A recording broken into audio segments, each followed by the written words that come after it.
Azmir, Yes. lovely to meet you, brother. You too, Paul. We don't know each other. Yeah. So We've met a couple We've met a couple times, but we don't know each other. Exactly. Yeah. Yes. Yeah. So let's get to know each other a Yeah. little bit more. Okay. Over this next Sure, conversation. of course. So if you could, though, introduce yourself Okay. to the audience, and then Right. we'll kick things off. All right. I'm Syed Azmir, 40 years old this year. Just hit 40. That's an amazing milestone. I'm a professional football coach at the moment. And I've done a couple of things in my life. I'm a singer and actor, and of course now professional football coach and father, husband, and living my life at the moment. I love it. Yep. Living life's the most important Yeah, thing. exactly. When you live your life, you can do all the other stuff. Definitely. Right? Yep. And that's the main thing. So professional football coach. Yep. Okay, cool. How did you get into that? Well, I've always been playing football since at a very young age. Of course, it's been introduced to me by my dad. I'm 40 this year. I'm a millennial. So when you're born in that era, That was a good time, by the way. that was a good Singapore time. football was thriving in that time. The dream team, Yeah. Fandi, Abbas, Yeah. Malika, all those people. Yeah. So I think growing up watching them on TV and going to National Stadium watching the games, that was what actually made me want to be one of them. You know, I feel that because I'm a very family orientated person, and I feel that when watching the game at home with my family or be it at the National Stadium, it make people like when they win, people celebrate it together. Yeah. And when they lose, they cry together. You know what I mean? So I feel like I want to bring that kind of feeling to people, joy, sadness, or whatever. So growing up, I played a lot of football. Got myself into the national youth age groups, and it just went on and on and on. And of course, with the support of my parents and my family and my friends, I think it kind of got me to the level that I want it to be at. Yeah. And that's how I got into football. Love it. Yep. So I think you might be a little bit of the exception to the rule so far today, Yeah. because your trajectory in what you love to do and Yeah. what you're very good at doing Yeah. has been the same Yeah. since young. Throughout. Yeah. Throughout your life, Yes. football. Yep. You've dabbled in the entertainment Yeah. scene and some other things, of course, but for you, you knew what you wanted to do Yes. very early on. Yep. And you had the support of your family, Definitely. especially your parents. Yep. You had your friends. And that time also was a bit Yeah. more of the kampong culture Yes, and play. exactly. You know, Correct. like nowadays we can't even play At the football at the Voitech, yeah, Voitech. Like, exactly. hello, how are you supposed to get better, They Singapore? close up all the street soccer courts, Yeah. which I don't understand why. I also don't know. Exactly. This will be another conversation. Yeah, exactly. But I think during your time, it was prime time, like you Yeah. said, dream team. You know, that team, that Singapore team that would play in the Malaysia League Cup, yeah. and Malaysia Cup Yeah. and win. Exactly. And then Malaysia will go, what the hell? We They got will the do- Singapore team coming in and winning. You know what, guys? You gotta go. Exactly. You can't be And they winning the kick Malaysia them- Cup. They kick them us out. For That's right. sure, Yeah. Yeah. And again, great. Then Yeah. Singapore started to do their own thing, which is another story, right? But I'm speaking to people today, men Yeah. who are doing what they do, Yeah. whether they've had challenges, Yeah. setbacks, failures, success, and everything. But I love that you've been able to really focus on Yeah. your passion and football. And look, being a professional athlete, Yeah. there's a lot of risk Exactly. in that, because for example, you could be an amazing player Yeah. and you started your career and you were very successful scoring goals or Yeah. stopping goals Correct. and very good at what you do and being paid for that job Yeah. on the pitch. Yeah. And then you get an injury Ah. and a career ending injury. Yeah. What can you fall back on Exactly. if you've only really focused on being a player? Wow. Yeah. Right. So there's always a risk involved, Yeah, and, of and it course, happens. definitely. The Yeah. horror stories of that happens. Now, I don't know whether that was your trajectory or not. I had Yes. my ups and downs during football. I guess what kills me was, I was playing football my entire life until the age, I had a I had to stop very early, at a very early age. Why? It's not injuries, but for me, sadly, it was because of national service. Okay. You know what I mean? So I signed a professional contract at 19 for 3 years. Okay. Okay, so and then I went to NS at the end of the year, which is in 2003 when I was 19. I had 2 more years to serve in my professional contract. So, but then I got the news when I was in NS that the club that I was playing for had to close down due to financial issues. And then when I was in NS, that leaves me in limbo. Yes. You get what I mean? But I was still playing football. I was playing for the armed forces and everything. But then again, when it comes towards the end, that I was about to, left with about probably 8 to 6 months to go to finish my NS. And then that got me thinking, what am I supposed to do when I finish NS? Because I had it planned out. I got a 3-year contract, so 1 year, another 2 years. Once I'm done with my NS, I'm gonna straight go into NS. I'm gonna get the pay that, that a 21-year-old boy would dream of. And suddenly, poof, it went away. And I was like, I told my mom, I said, what am I supposed to do now? I mean, because I built up my career to the age of 19 where I got a professional contract. I went missing in NS because I was playing in the lower divisions. And then, if I were to go out again and to play professionally, but Paul, you have to understand, when you're playing in the lower divisions, the standards are different, the fitness level are different. And when you want to go back out there, it means you start from zero. The coach, in 2 years, a lot of things change. So when you go out there on the field again, people are like, where have you been for the last 2 years? How come your fitness level is not that great anymore? Maybe the quality of your football is different. So lucky for me, I had, like I said, a very supportive family, which is very bonded and always doing things together, and kind of had a hidden talent which not many people know. So my mother told me there is this reality singing competition in Surya called Anugerah. Why don't you go and try it out? I was like, no. I want to play football. I said, give it a shot. She actually took the form for me, put it on the table. I said, tomorrow is the audition. It's there. So I told my officer during that time, I said, look, I know you put me on duty tomorrow, but my mom said I should go and try for this. And then he's quite supportive. I said, look, I'm going to change your duty. I know you're going to finish NS soon. Probably, if I were to stop you from doing this, maybe I'm stopping you from something good for you. What if you made it? So give it a shot. So I will remember this for a long time. He said, I will feel bad if I don't allow you to pursue what you want to do. Because in the end of the day, you left 6 months with me. And beyond that, you're out of my hands. So he said, okay. So I took the form, woke up in the morning, I wore my dad's shirt, went to IMM all the way at Jurong. I was staying in Bedok, and then I went in. I saw the queue, Paul. So the queue was oh, damn long. I was like, damn it, I turned back. And then suddenly I heard my friend called me and said, Azmir. I said, and she was really smack in the middle of the queue. I said, where are you going? She said, too long. No, you queued me. So I queued, went on stage, I sang, I got into the next round. She didn't. Sorry about that.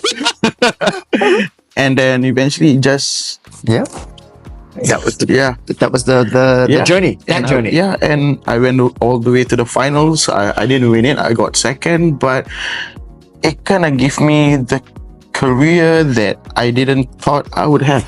And then it just flew. Flew. And then I went back to my dad. I was still playing football for the armed forces during that time. I was juggling NS and the competition.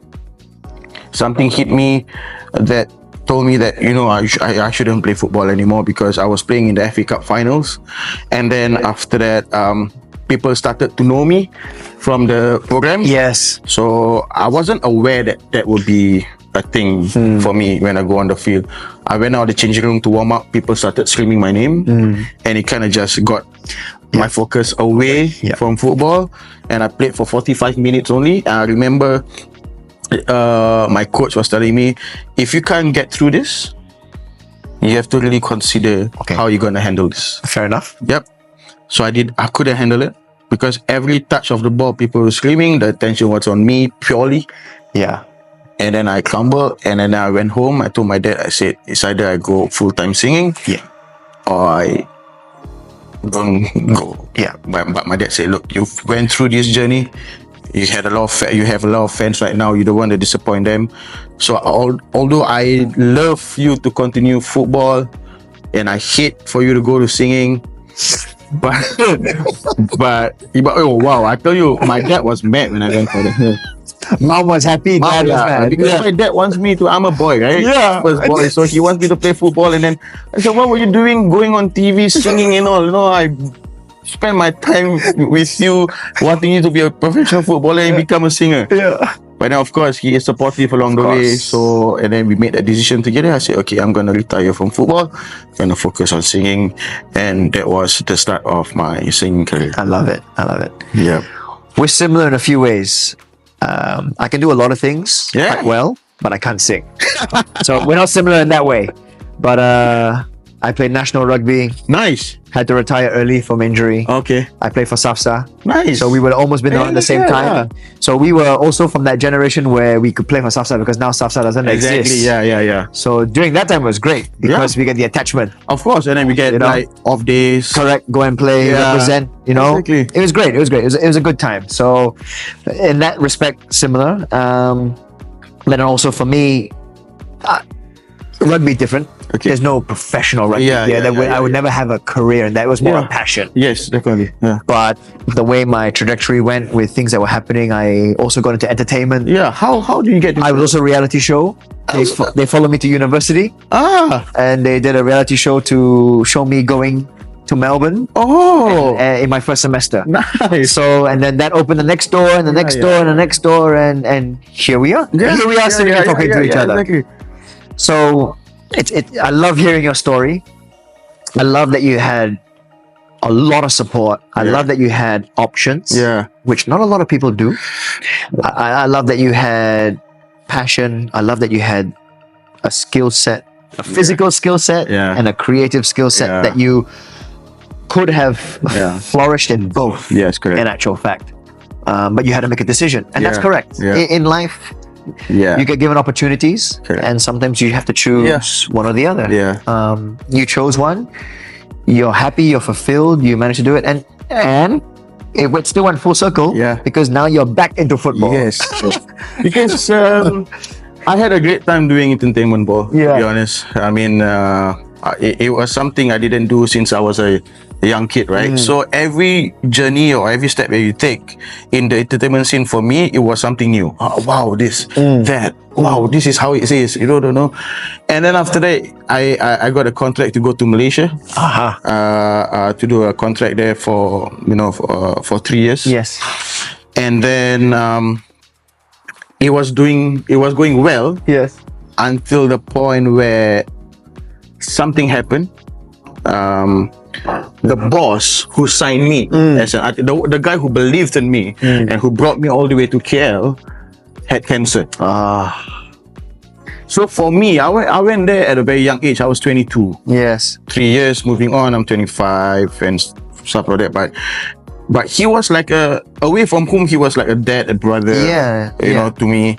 And then he made the right decision to me. He's the kind of person who, if I'm not sure about anything, I just go to him and say, boss, look, do you think I should do this? I said, no. Okay. Do you think I should go into acting right now? I said, look, if you want to be remembered as a singer or actor? I said, singer, of course. Yes. Then let's establish yourself as a singer first. Then after that, because you don't want people to think that you're an actor who wants to be a singer. Yes. You know? Yes. But you want people to know you as a singer first. Yes. I said, okay. Smart man. Yeah. So he gave me a lot of platforms, opportunity, perform in London and Miss World Malaysia, all those kind of stuff, which I never thought I would probably do in my singing career. So when he told me he got cancer, and he said he's going to take a break, he's going to go back to Singapore because he's a Singaporean. I see. Okay. And then after that, I said, okay, well, I'll go back with you. He was fine until he had a relapse, and then he passed away. Yeah. And that was the turning point. I told my parents, I said, look, I don't want to be here in KL without him, and I just want to go back to Singapore. When I came back to Singapore, the market wasn't the same anymore, especially in the Malay industry. Let's be honest. There weren't many shows or many opportunities because here in Singapore we only have one Malay channel. Yes. Exactly. So I told my dad, I said like, because I was really heartbroken. I was down in my life and I didn't know what to do. I had a couple of months like just by myself and thinking what I want to do. And there was also a time where it's about your ego or your face. You say like, I've been doing this, I'm really there, I had this status, and now I want to go back to the normal world. What will people think of me? Like people say like, he's a failure. That's why he came back. That's why he go and work normal job. But then I was in my midlife, right? 25, still in dilemma, I don't know what to do. I said, I don't care what people's going to say about me. That's important. For my dad, saying my dad, and my dad said, how about I go back to football? And I knew I couldn't play because I laid off for about a couple of years. I said, how about I go into coaching? So I went to FAS website, I signed up to be a coach, take my license. The next day I got a call from Jita Singh. And the then technical director went to the office, and I was like, why? Did I do something wrong? You get what I mean? Like, did I wrote something that I lie about anything? And they kind of sit me in the office. I've not been in football for quite some time. And after that I came back, I said, look, there's this program from Asian Football Confederation. They are looking for coaches below the age of 30. Okay. A scholarship program where for 2 years your coaching education is going to be paid for. I was like, really? Really? Okay. And then he said, but first you got to go to take a C license in Sabah. You got to be top 5 in the class to be able to qualify. Pursue the next round. So I went to Sabah 2 weeks.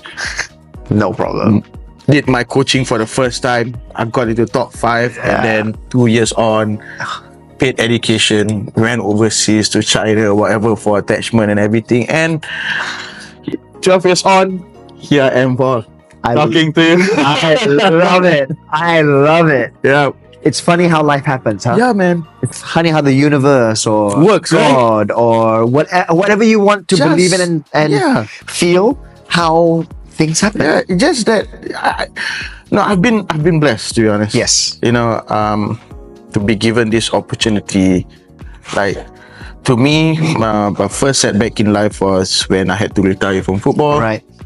The second one was when, retire from singing. And then now he gave me a life in football. Again, yes. Again, as a coach. And like you said, I went full circle. Yeah. Full circle. I love that. Yeah. I love that. Yeah. And that's important. I always say it's about opportunity. Yeah. We can always look back and we always say, I missed the opportunity. Yeah. Or I had that idea, but I didn't go and do it. And you see someone else did it. Exactly. We can always, in hindsight and retrospect, it's always easy to look back. Yeah. But I think also when we are given opportunities and we go for it and we make that decision. Correct. And it works. Yeah. It's like, okay, this was almost your life calling. Correct. You got it. Yeah. And you had great support. Yeah. You used all your setbacks and failures to go on to the next success. Yeah.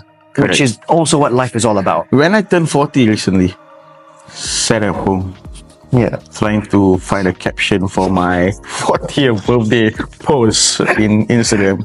Said to my wife, I said, what should I say about being 40? And then she said to me, I said, wow, you had a life, don't you? Yeah. Yeah.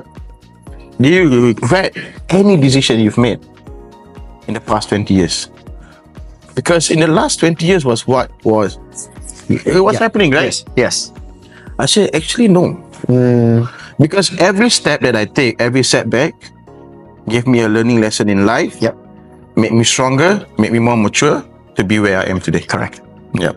And who you are allows you to be the best version of yourself that's needed right now. It made me who I am today. Correct. Yeah. For yourself, for everyone. Yeah. Right? I love that. I love that. I'm going to end this conversation with one last question. Sure. How do you define success? Wow. Success to me is it's how you come up from being down. Because to me, success is no easy route. You need to fail to learn to be successful. Yes. Yes. So you need to learn how it is to hit rock bottom. And then when you're there, you will understand what people down there actually feels like. And then it will make you better. It will make you stronger. And that is my definition of being successful. When you've gone through all those difficulties in life, then you know how it feels to be successful. Yeah. To me, successful is not just about money and being rich or having everything that you want, but it's about learning and taking advantage of the opportunities that was given to you. 100%. That is for sure, Paul, to be honest. And I hope that all these Gen Zs are listening to this. I'm sorry. Because you guys had everything given to you on a... Yeah, we had to go through all the pages and the failure of smartphones to get where we are today. I'm glad I'm glad I went through all those things to and make me the man I am today, man. Yeah, 100%. I mean, we have to be able to compare. You have to be sad to know happiness. Yes. You have to be experiencing pain to know being healthy. Failure to know success. This is life. And do you know how precious life is when we're like at this age? Yeah. I mean, along the way, we lost a lot of friends, I'm pretty sure. Yes. And if you just have to make the best of your life. Yeah. Really. Yeah. To be honest, just live. Go at it, man. Live and go. Yeah. Don't leave any stone unturned. Exactly. And just fight for it, right? Yep. Thank you very much, brother. Thanks, Paul.